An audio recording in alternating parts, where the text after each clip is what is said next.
तीन दिग्गज IT companies के नंबर आ चुके हैं। आज शाम विप्रो के भी आने वाले हैं, बट जैसे हर बार के हमारा ट्रेडिशन है, टीसीएस और इन्फी नंबर्स के बाद एक कंपैरिजन तो दोनों पर बनता ही है। तो टीसीएस और इन्फी नतीजों का कंपैरिजन, आगे के आउटलुक का कंपैरिजन लेकर तैयार है कुशल बताइए, इस बार किस पैरामीटर पर किसने ज्यादा अच्छी परफॉर्मेंस दिखाई है?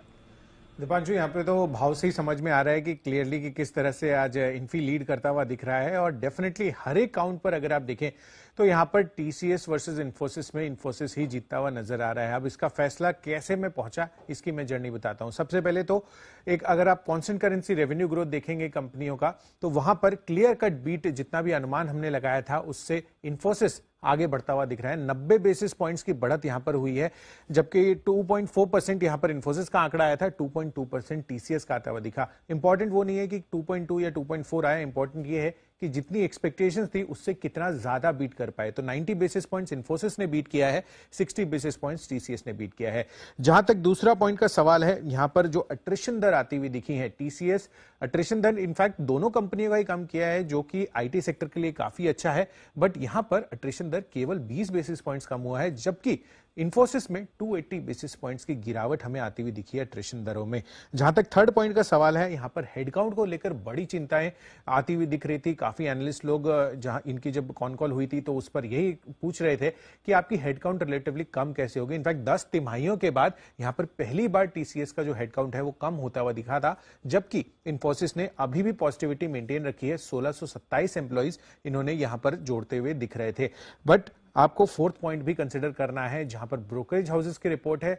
मैक्वेरी, यहां पर दोनों ही कंपनियों पर इनफैक्ट मैक्वेरी ने ही अपनी राय दी है, आउट परफॉर्म की रेटिंग इन्होंने बरकरार रखी है। बट पॉजिटिविटी कहां पर ज्यादा है? इन्फोसिस में अगर आप क्लोजिंग प्राइस देखेंगे कल की दोनों की, इनफैक्ट उससे कंपैरिजन करेंगे तो 41% की ग्रोथ यहां पर इन्फोसिस में एक्सपेक्टेड है। वहीं यहां पर टीसीएस में भी 36% की ग्रोथ एक्सपेक्ट कर चल रहे हैं। तो हर एक पैरामीटर, हर एक काउंट पर इस बारी तो तीसरी तिमाही में इन्फोसिस क्लियर बीट इन्फोसिस की तरफ से, क्लियर बीट रहा है इन्फोसिस की तरफ से। स्टॉक परफॉर्मेंस भी हम देख रहे हैं, हालांकि टीसीएस भी आज पार्टिसिपेट कर रहा है, पूरा आईटी पैक ही पार्टिसिपेट कर रहा है सिवाय एलएनडी टेक के।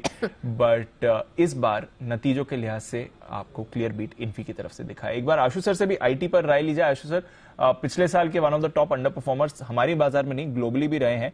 साल की शुरुआत इस बार अच्छी हुई है आईटी के लिए, और हमारे स्टॉक्स भी अब नतीजों से पहले थोड़ा पार्टिसिपेट कर रहे हैं। बाउंस बैक दिख रहा है आईटी में, या थोड़ी सस्टेनेबल गेन्स आ सकती हैं, या फिर ट्रेडिंग प्ले है? क्या नजरिया सर आईटी पे?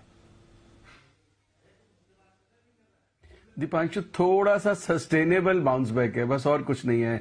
जो आपने बोला पिछले साल का सबसे बड़ा अंडर परफॉर्मर, जब कोई बड़ा सेक्टर, बहुत पॉपुलर सेक्टर बहुत मैसिव अंडर परफॉर्म करता है तो दीपांशु उसमें बहुत ज्यादा लॉन्ग अटक जाते हैं। और उस लॉन्ग अटकने का मतलब है कि हर लेवल पे इसमें सेलिंग मिलेगी। मतलब एचसीएल टेक, मुझे नहीं लगता कि कोई भी जिसको मैं जानता हूं कि 1200 प्लस का एचसीएल टेक जिसका लॉन्ग नहीं हो।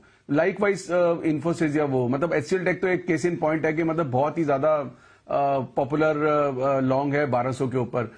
तो आई थिंक कितना रिवर्सल, अब क्या होता है कि जो नया आदमी है वो तो बीच में लेके 50 रुपए ऊपर का कोई मूव खा ले या कुछ कर ले, लेकिन जो लार्जर पॉपुलेशन है वो इसमें स्टक है। तो जब तक कोई नई थीम निकल के आती है ना, इसमें लार्जर पॉपुलेशन पार्टिसिपेट करे तो उसमें मजा आता है कि वो ऊपर भी जा सकता है, कहां तक जाएगा नहीं कह सकते। तो इसमें मुझे बहुत बड़ी रिकवरी नहीं लगती, because extreme under performance, extreme prolong under performance, उसका बाउंस बैक आता है। उसका बाउंस बैक अंडर परफॉर्मेंस वाला भी आता है, सेक्टोरल रोटेशन वाला भी आता है, और थोड़ा जो रिजल्ट इफेक्ट आ रहा है कि नहीं यार कुछ नया जो डर लग रहा था ऐसा कुछ नहीं दिख रहा। बट आई थिंक ये एवरी क्वार्टर बहुत मतलब मैसिव चेंजेस आ जाते हैं इनके अंदर, और जिस तरह का जो ग्लोबल सिचुएशन है, मतलब they are prone to these changes.